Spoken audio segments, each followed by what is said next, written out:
కోజా recipe చేయబోతున్నాను. Please నచ్చితే like చేయండి, సబ్స్క్రైబ్ చేయండి. Hi friends, welcome to my YouTube channel. చూడండి, సాల్ట్ ఇంకా 2 గ్లాసులు మైదా తీసుకున్నానండి.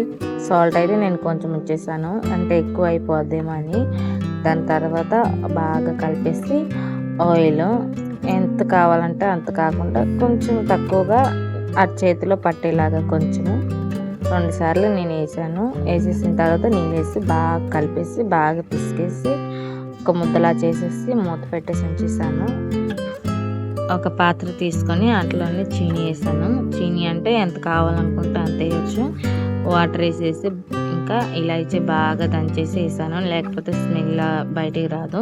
ఇలాచీ దంచేసి వేసేసి చూడండి చపాతీ ఎలా చేస్తున్నాను అలా చేసేసి ఆయిల్ ఇంకా మైదా బాగా అప్లై చేయాలి.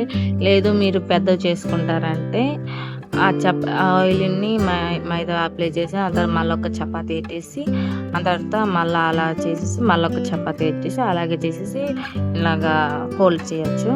లేదు మీరు చిన్నవి చేసుకుంటారంటే నాలాగా చేయండి. ఎంత చిన్నవి చేసుకుంటారంటే అన్ని తగ్గియాలి చపాతీలు.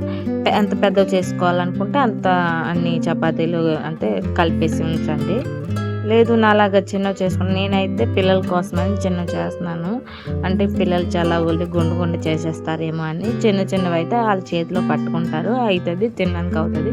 పెద్దవి ఏంటంటే గుండు అయిపోతాయి, అలా ఒకటి బయట చేసినప్పటికీ గుండు అయిపోయి పడిపోతాయి. సో అందుకే నేను చిన్నది చేస్తున్నాను. ఆయిల్ హీట్ ఎక్కిందో లేదో అని చూడండి, నేను చిన్న ముక్క తీసేసేసాను, హీట్ ఎక్కింది. సో అంత తర్వాత వేసేసి బాగా ఫ్రై చేయండి. కొంచెం లైట్ కలర్ మారేంత వరకు, మరీ ఎక్కువగా కలర్ మారితే బాగుండదు. కొంచెం కలర్ మారితే బాగా అంటే కనిపిస్తుంది, బాగుంటుంది. సిరప్ ఎలా తెలుసుకోవాలంటే చేతితోనైనా చెక్ చేయొచ్చు, లేదు మీకు తెలియకపోతే వాటర్లో వేస్తే తంట కంటుకుంటుందండి. అయిపోయింది అంటే అనిపిస్తే మనం దేవునివి అంట్లో వేసేసి గడిచేపు తర్వాత తీసేస్తే అయిపోయిందండి. ఈ కాజా రెసిపీ అవుతుంది పూరి జగన్నాథ్లో 56 వంటకాల్లోటి ఇదొకటండి. మీకు నచ్చినట్టయితే సబ్స్క్రైబ్ చేయండి, లైక్ చేయండి.